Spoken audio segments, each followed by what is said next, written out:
Good morning and welcome to Barbara's Bulletin. I'm your host, Barbara Waters. As we begin this new day, the world is abuzz with significant developments that warrant our attention. Today, we're focusing on a couple of pivotal stories that highlight the complexities and challenges of international diplomacy. First, let's turn our gaze towards Asia, where Pakistan's Foreign Minister Ishaq Dar is set to attend the Foreign Ministers' meeting of the Shanghai Cooperation Organization in China. This gathering, scheduled for July 15 in Tianjin, comes at a time when regional cooperation and dialogue are more crucial than ever. The SCO bloc, comprising major nations including China, Russia, India, and Pakistan, plays a significant role in shaping geopolitical dynamics in Asia and beyond. On the other side of the globe, in the midst of ongoing tensions, Israeli and Palestinian foreign ministers are expected to attend a meeting hosted by the European Union in Brussels. Although the Palestinian Authority has clarified that there are no plans for a direct meeting between the two ministers, their presence at the same event underscores the EU's efforts to foster dialogue and peace in the region. The situation in Gaza and the West Bank remains a pressing concern, with calls for an immediate halt to violence and for compliance with international law. As we navigate these complex issues, it's essential to consider the historical context and the deep-seated concerns of all parties involved. The path to peace and understanding is often fraught with challenges, but dialogue and diplomacy remain our best tools in pursuit of a more stable and just world. In the coming segments, we'll delve deeper into these stories and explore other significant developments from around the globe. We'll provide you with balanced insights, analysis, and personal observations, ensuring that you're well informed about the events shaping our world. We'll be right back with more of today's top news on Barbara's Bulletin.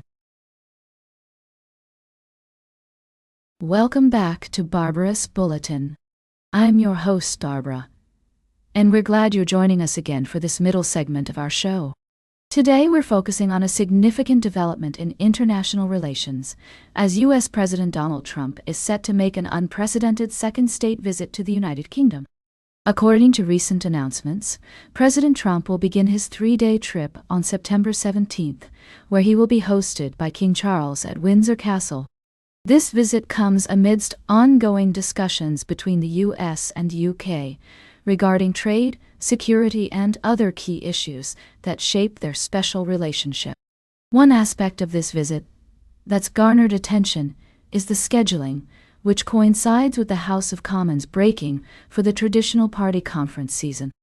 As a result, President Trump will not have the opportunity to address Parliament during his stay.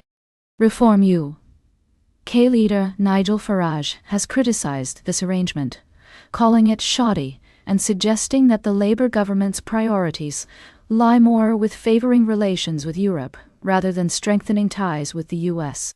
It's worth noting that state visits are traditionally organized in conjunction with the government, and invitations are formally issued by the monarch on the advice of the government.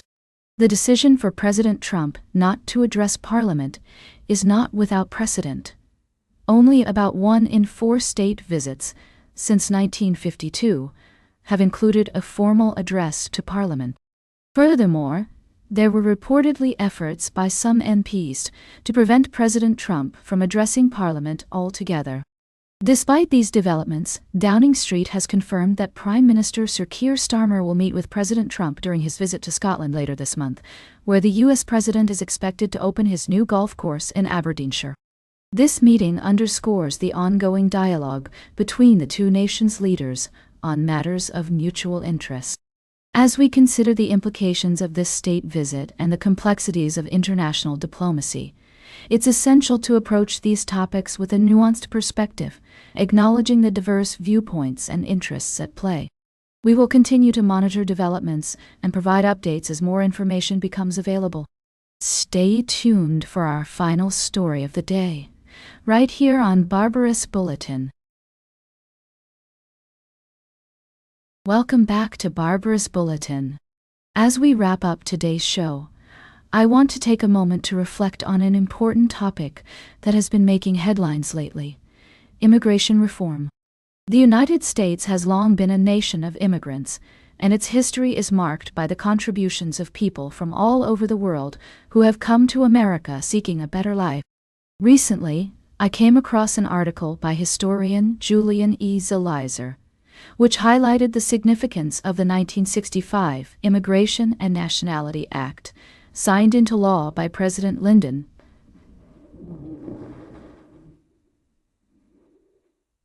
B. Johnson.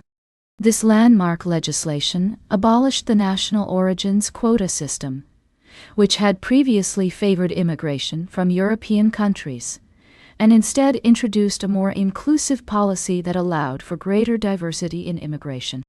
The article noted that this reform had a profound impact on the demographics of the United States, leading to an increase in immigration from Asia, Latin America, and Africa.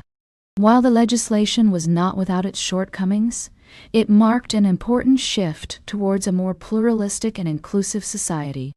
However, as Zelizer pointed out, the current political climate has led to a very different approach to immigration reform. The rhetoric of illegality, criminality, and deportation has become increasingly prevalent, and there are concerns that this could undermine one of the fundamental principles of the American dream: the idea that the United States is a nation of immigrants. As we consider the complexities of immigration reform, it's essential to approach the topic with nuance and empathy. We must recognize the contributions that immigrants have made to our society and economy, while also addressing concerns around border security and national identity. Ultimately, finding a balance between these competing interests will require a thoughtful and bipartisan approach. As President Ronald Reagan once said, "Our nation is a nation of immigrants. More than any other country, our strength comes from our own immigrant heritage and our capacity to welcome those from other lands." As we conclude today's show, I encourage listeners to engage in respectful and informed discussions about immigration reform. Let's strive to create a more inclusive and compassionate society that values the contributions of all individuals, regardless of their background or nationality. That's all for today's Barbara's Bulletin.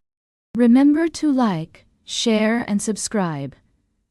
And until next time, stay engaged.